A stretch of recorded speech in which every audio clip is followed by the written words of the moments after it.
Welcome back to Brain Driven Brands, hosted by Sarah and Nate, sponsored by Other Side. If you guys haven't checked out Other Side, go check out the Other Side. Yes, the Other Side. I've been checking in with him to see, like, is any of our listeners going over there? And he said he's gotten a few people that have chatted with him. So I was like, oh, good. By the way, when does this episode come out? Can I go job announcement real quick? I think you should. This one comes out next week. So this will be next Tuesday. Is that good? Yeah. Okay. Everybody who's been waiting, for those of you who like actually listen to our show, Nate has been not telling anybody about this job that he just got. And it's been hard for me because I'm like, I want you to test this in your new job. So go ahead. Big celebration. Yeah. So for the record, I got intro to this job 6 minutes after I sent out the tweet that I quit. As you should. That's amazing. And then I found out that the founder of this company actually asked a peer in the industry about me specifically, like a couple months before I quit, without me knowing about it. Oh, dang, you got vetted. So yeah, a lot of things were in the works without me even knowing about it. So love that. But starting on Monday, I'm going to be the CMO of Adapt Naturals. Yay! New great supplement brand. It's built a killer product, has a solid marketing team already, and I'm excited to get in there and help them continue to grow. I've been holding this in for so long. I'm stoked on this, not just because I think you're going to be so perfect for this role, but also because this is like brand new territory. Yeah. For you and I to do all kinds of weird tests in supplements. Supplements not easy. Like, it's a very interesting industry, and there's a lot of people in it. I don't know that I would stick this particular brand in supplements per se, because you guys solve a lot more than that. You got a lot of really interesting products, and I've already gone down the rabbit hole a little bit. So anyway, we already hired Sarah, and I think you've already done some work for us before 100%. I started, right? 100%. Yeah. Which, we've got so much to talk about. So I'm so excited that you made this announcement, because now we could finally be like, all right, how are we going to apply this to Adapt? Because great team, really good brand, solid founder. Like, let's go. All right. You ready to dive into today's topic? Anyways, that's not the topic of today's episode. What are we talking about? Okay, so I got a bad haircut. And I wouldn't say she did a bad job. It just, like, the haircut doesn't look great on me. And I understand. You're seeing my YouTube. You're like, Sarah, there's nothing wrong with your hair. Calm down. It doesn't look like me. And I think you cut your hair off, what was that, a couple weeks ago? Like, you chopped off your whole mullet. And both of us were sitting here being like, I hate my hair. Yeah. Did I tell you, like, I went to someone else to get it fixed? You did? I'm doing that today. And I'm still, like, not pumped with it, for the record. See, that's haircuts are a real deal. And this is the interesting part about the brain. We're not going to go too deep down this rabbit hole, but the way you see yourself in the mirror is really interesting, because it's not the way most humans see you, right? So you reflected back to yourself, not at all how people see your face. But I cut my hair shorter than I wanted, because at that point in the month, I was real stressed out, and I was like, I'm trying to release all this pressure. So cut it off way too freaking short. So in an attempt to try and go solve this problem, I went down this interesting journey that shows exactly why when in a customer journey is more important than why. So I was like, we need to talk about this. Yeah. Because I want to do another when episode. So anybody who's been waiting for another when episode, here we go. Down the rabbit hole of Sarah's when. So when I cut my hair, I had this big issue, because I was like, this doesn't feel like me. It doesn't look like Sarah. I feel like my hair is kind of a part of my personal brand, because it used to be like down to my freaking back, and now it's like basically shoulder length. So I decided to go look into extensions. Here we go. Don't laugh at me, okay? This is a very interesting story. It turned into kind of this weird 4-week kind of behavioral case study on basically every when that went wrong in this situation. So first thing I did was I went and looked online to try and figure out, should I even get what is an extension? Never in my life have I ever thought I would go get extensions, because in my brain, I'm like, if you wear extensions, you're not the same type of girl as me. Yeah, you're fake. Your like, whole I don't do persona a lot of makeup, is fake. Which is horrible to think. Those women are not fake. They are lovely people. I have been down this rabbit hole now, and I have Sarah says you got some this. Shallow I out there. I 100% do not think these women are shallow. There is some really interesting, and we're going to have to talk a lot about this industry, because the hair industry is bonkers. Yeah. So these women, right? I have this preconceived bias that, like, if you put hair on your head that's not your own hair. I feel weird about that. And maybe that's like a little shallow. But now I'm in this situation where I'm being presented with a version of myself that I don't necessarily like. And so I'm running down this rabbit hole of should I become this type of person to solve the issue of basically low self-esteem? It's what we're trying to solve. Interesting when. So that's the first one that we kind of run into is like trigger event, basically. Quick little side note here. Is hair is hair for women like what watches are to guys? I think it is. Yes. Okay. So this is the reason why I'm like, change your minds, marketers. If you have a stereotype or a bias in your head that you think this person is this way because of XYZ, it's almost always wrong.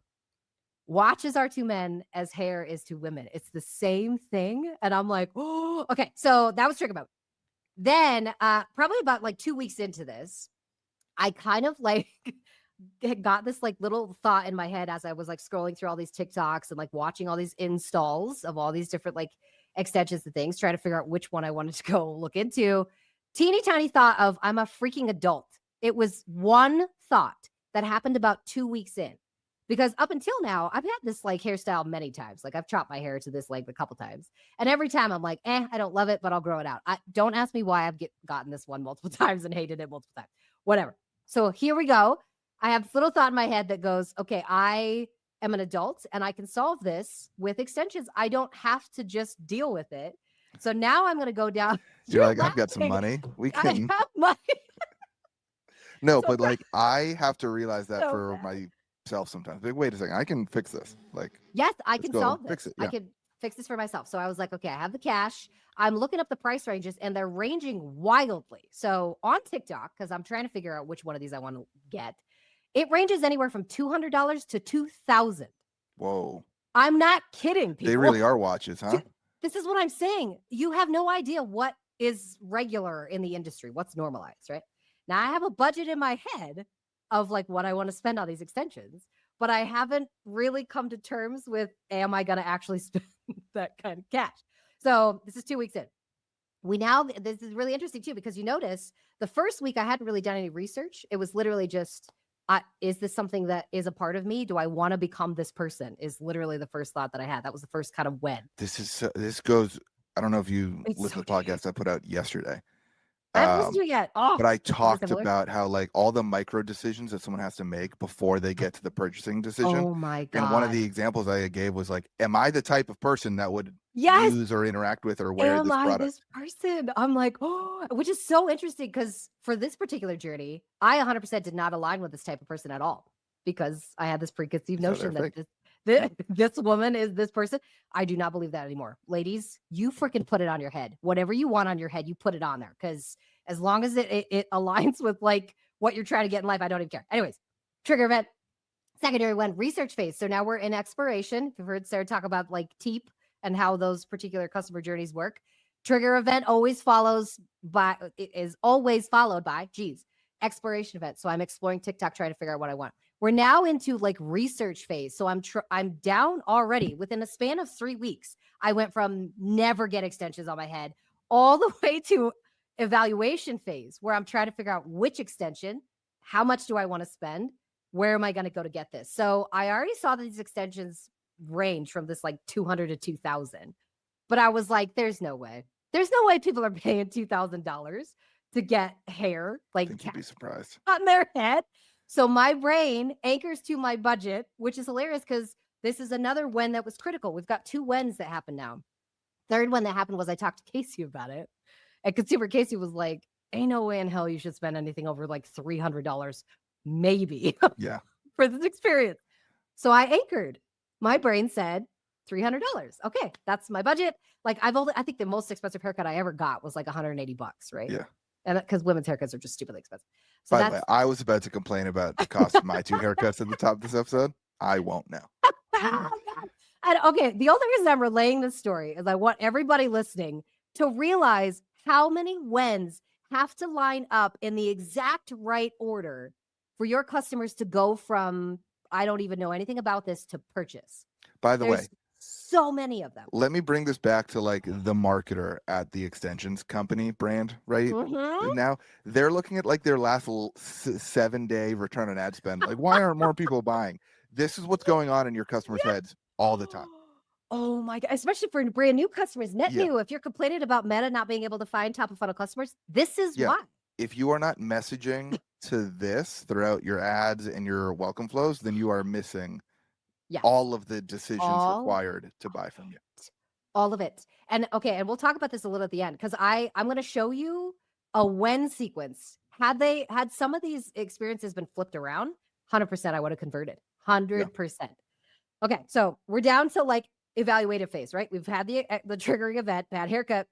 We had the kind of exploration phase, which had more to do with like, all right, am I this type of person? Am I going to be this type of person? Yes, I have committed to being this type of person. Look at how much confirmation bias is in here. It's ridiculous. Third one is now, all right, I'm researching. I see the price ranges are between 200 and 2,000. Where is my budget? Okay, 300. That's capped. I'm not going to, which anybody who has extensions that is listening to this, you're probably laughing at me right now. I am very naive. No idea that this was even going to happen. Okay. So now we've gotten to like week 4. It's a very short process. I'm finally to kind of confrontation moment. Are you going to do this or not? Right. I've chosen the type of extension that I think is going to work for my hair type. Granted, I have very How long has your hair hair grown during this process? Is it back yet? Are we good? It's literally like a good because my hair grows incredibly fast. I don't know. Again, Sarah's got low self-esteem issues just like everybody else. Don't let anybody tell you that they're overly confident, okay? Nobody's full confident in every area of their life. There's always somewhere that's like they're a little bit wishy-washy about it. Okay. So we are now into I'm going to go commit to this and see if I can get this done. So I book an appointment with an extensions expert and I like ready to go, right? I even blocked off the calendar at work. I was like, this is a deep enough issue for Sarah that I'm going to go actually like prep time and energy towards this and see if I can get this done. Walk into the salon, very cute, very blonde, very young. She's probably 21, 22-year-old is my like extensions expert. And it just, again, I'm trying so hard to just like be open-minded about this experience.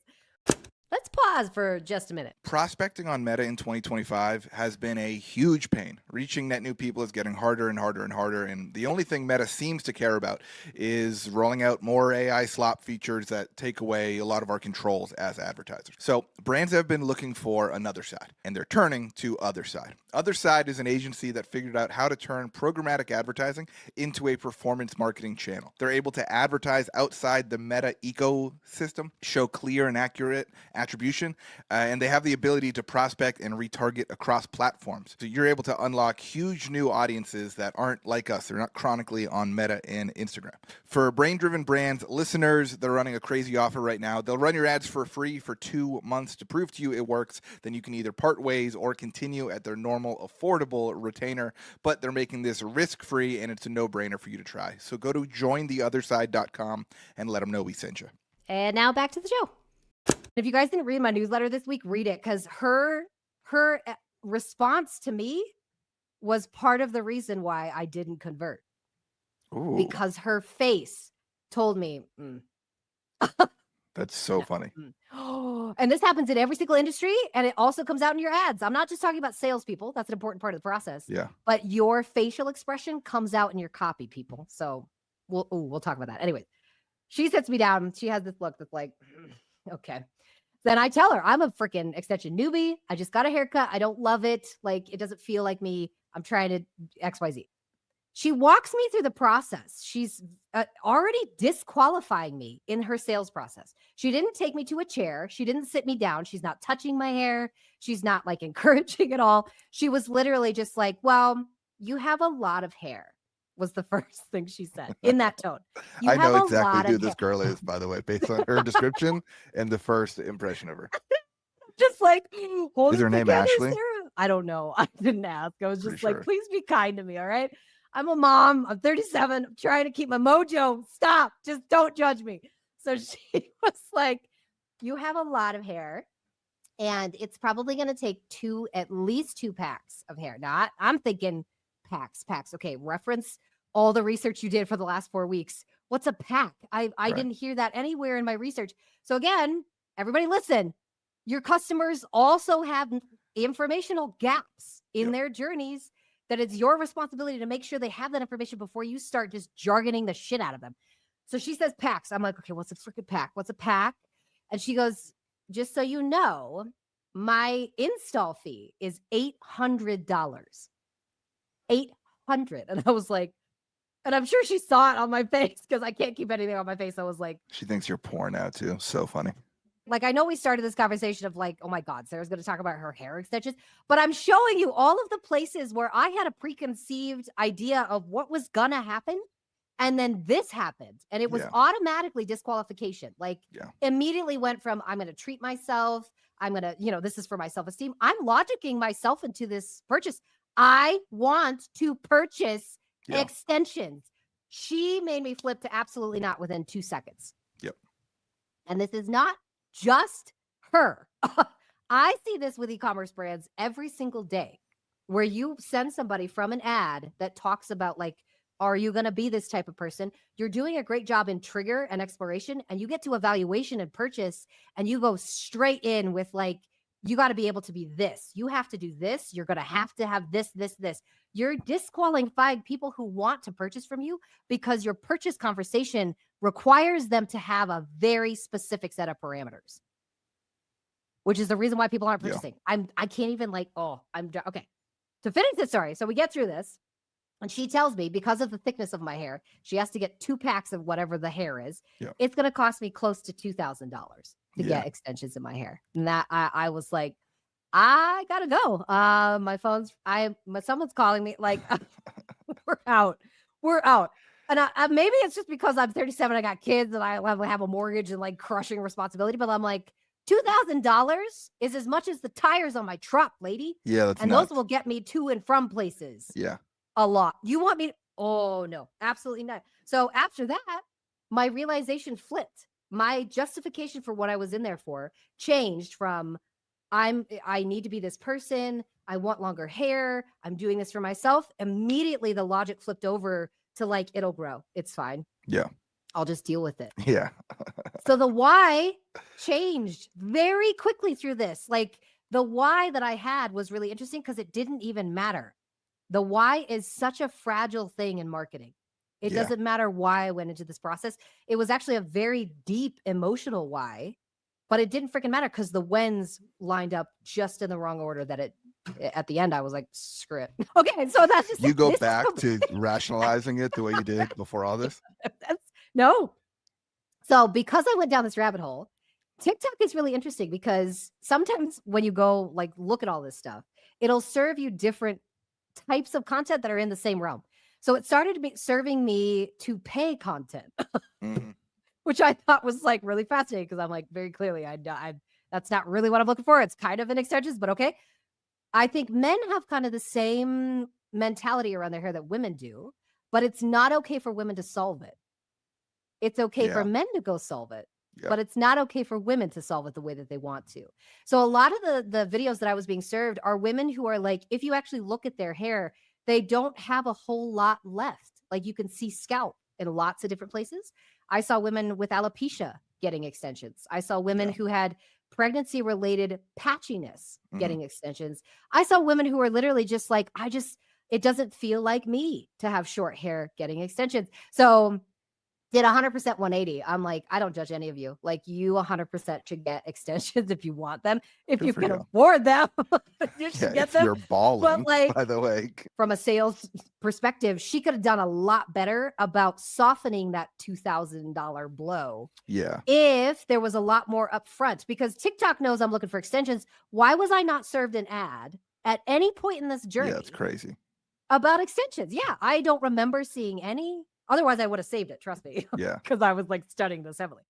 This is the interesting part is because there's a lot of societal things that come into play when it comes to purchasing processes. But for one thing, I think a lot of it comes down to, am I this person? And this is why I'm like, now we can kind of break down what should have happened.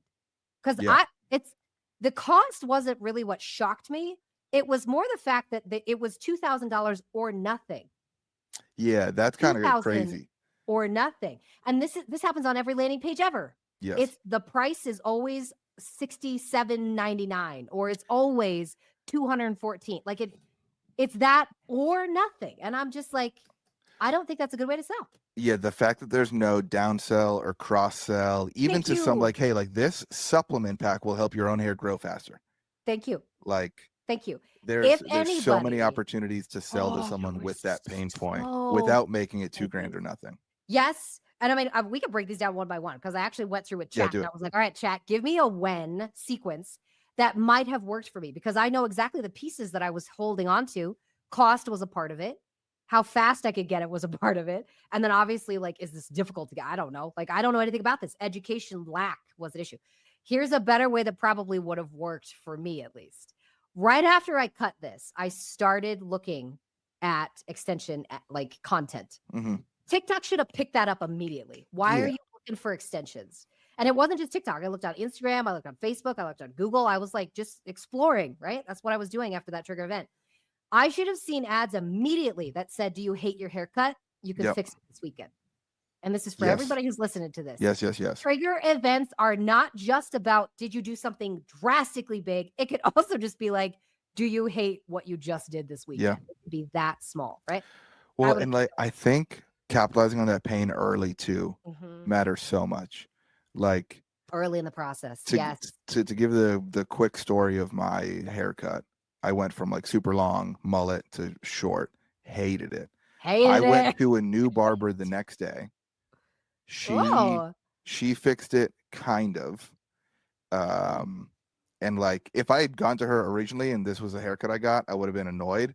But because it was an improvement over like my awful haircut from the day prior, I like way overpaid her and I'm gonna go back and be like, all right, cool, let's try this again. Like, let's figure it out. But again, like if that was the first one, I would have been pissed about it. Yeah. Oh, 100%. And that's the interesting part is like, I didn't look into any other way to fix it other than extensions because it's the length that bothers me. Yeah. So I don't care if you're selling shoes or supplements or watches or pet food, parents, like whatever it is you're selling, figure out exactly how many different doors do people come in and then run some ads specifically towards the feeling of that specific experience. Because it really was, I just hated the haircut. Yeah. That was more than anything else. It's not the haircut looks bad. It's just you at some point should have gotten an ad at the very least for like a self-help book on like how to feel confident in your own skin no matter what. Like, yeah, this is why I'm like TikTok. I'm a little disappointed. Yeah. Because I have never looked for extensions in my life. Very clearly, this was a behavioral shift that just happened within the span of 4 weeks. The algorithms should have picked up on that. And I'm shocked. Not Instagram, not Facebook. Nobody sent me an ad for extensions. I'm really mad. I wonder if it's one of those things where like, because to get them like installed, I don't know. Like it's all local installed, hair dressers and stuff. Like there's probably not brands that are like crushing the D2C world. That was just it. There's multiple types of extensions, and there's one that's a clip-in. It's an at-home application that you do yourself, where it's just a little snap, basically, on your head. No ads for that either. Oh, then I was like, there's multiple ways. That's what I'm saying. What is going on with this dumb algorithm? So, and again, like this is what I think people so overlook when it comes to marketing, and they're like, oh, like you know, why isn't our welcome flow doing better? Because people are having like identity crises on the other end of this email. And your email was like, hey, welcome to the club. Here's 10% off. We started this brand in 2012. We hope you like it. I can't. What are you talking about? What are you talking about? Sarah exactly. hates the way she. Yes, I don't like this haircut. We do it for everything. Like I put Pirelli tires on my car because I'm a Formula One fan, and Pirelli makes the Formula One tires. And I'm sure it's like completely different departments of the company that make the tires, and they don't learn anything from each other. But I'm like, no, well, you know, sure they're good. No, this but is what I'm saying though. It's like this is where I think I think AI agentic commerce needs to fill the gap that algorithms can't. Because the truth is, like, you cannot write a welcome email flow for every single persona and use case that's coming into your brand. But this is where I think AI needs to fill the gap. So someone should be able to message in big. Hey, I'm freaking out. I just got a haircut. I also just turned 37, by the way, and I'm sure that's playing into this. Ow. But not wrong. I mean, I'm just saying. This is what's happening in my head this week. Like, 37. I need a solution and I need it fast. I need it now. Because I'm freaking out. And like that needs to be marketed to so specifically to any other persona coming in. And now some company missed out on $2,000 because I bet if they sold you the right way, you would have been like, all right, I'll do it. And I would have justified it any which way to consumer Casey. I would have been like, I needed it Yeah. for my self-esteem. Honey, it's part of the brand. All right. So going back to this flow of sequencing the whens correctly, first thing they should have done is serve me an ad that said, do you hate your haircut? Yeah. You can fix it this weekend. Second thing they should have done is a week later, and I'm talking like just within the span of a very short period of time, they should have served me another ad that said something to the effect of, you deserve hair that makes you feel like you again. Talk to that identity within a short period of time. Yep. 1 week, maybe 2, depending on how big the purchase cost is. This was a $2,000 purchase that I was considering. Now, I anchored to $200, but it was a $2,000 opportunity. They should have started attaching to that identity crisis immediately. Third thing they should have done in here, instead of like just seeing this random TikTok range of prices, which is what I was really struggling with, they should have served me content on why that's a thing in the industry. Yep. Somebody should have served me an ad at week 3 that just said, here's why extensions range from like $200 to $2,000. And then we're going to tell you how to figure out which price range is right for you. They should have changed the anchor in week 3. Yep. So by the time I got to the salon, I might have been okay with $1,000 instead of $200. And if that's the case, she could have downsold me very quickly. Well, for your hair, I'm thinking it's probably going to be about $2,000, but I can probably get you a very, very nice blended hair, whatever, for $1,500. Yeah. I would have come up to $1,500. Yep. 100%. I'm not afraid of that. Like, that's okay with me. Do you know what I think is super interesting too? How it just took this one bad salesman or whatever hairdresser girl, sales girl, to like completely turn you off for this. And I would bet you will never get extensions for the rest of your life. Nope. And I think about that when like people say that you should test every ad angle. Yep. Test every concept or try some clickbaity, hacky headlines. No, because you are going to turn people off. Whereas like I'm sure there's 15 other salons in your city that might have been nicer to you and might have got you to do it, but now you're like, no, fuck that. I don't need it. I'm not going to do it. Yeah. I mean, and I don't have that kind of time. Like, I'm not going to put 5 more weeks of research into trying to see if I can find somebody who's cheaper. No, like I'm done. That was as much effort as I had. They missed out on a sale. Yeah. And again, it sounds weird because you're like, okay, this is like a real world situation, Sarah. But this is what's happening at scale, at volume, with your websites, with your emails, with your ads. I'm just like, they screwed themselves royally on it. Yeah. Okay, so lesson here, because we're already been talking about this forever. You can't control why people want something. Yeah. You'll never be able to control that why. You can't even control really who they were when they found you. Yep. Those 2 things you cannot control. You can control when they feel safe. You get to control when and how they feel safe. You can control how informed they are and when that information comes into the cycle. You can also control too a little bit like how emotionally aligned you are with their buying process, because you can run ads in a sequence. And this is the reason why I tell people, they think I'm ridiculous when I say this. I tell people all the time, you got to run full funnel ads. You have to run trigger, exploration, evaluation, and purchase ads all at the same time.